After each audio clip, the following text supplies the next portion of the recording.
নমস্কার। কবিগুরু রবীন্দ্রনাথ ঠাকুরের লেখা ফুল।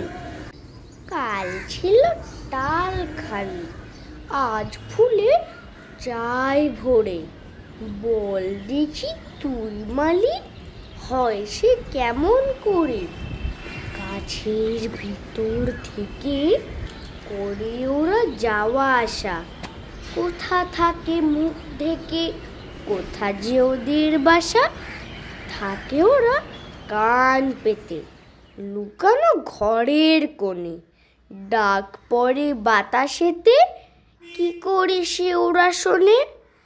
দেরি আর সহে না যে, মুখ মেজে তাড়াতাড়ি, কত রঙে ওরা সাজে।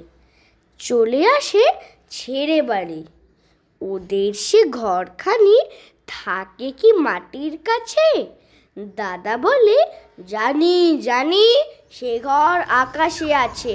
সেথা করে আসা যাওয়া নানা রঙের মেঘগুলি, আসে আলো আসে হাওয়া, গোপন দুয়ার খুলি। নমস্কার।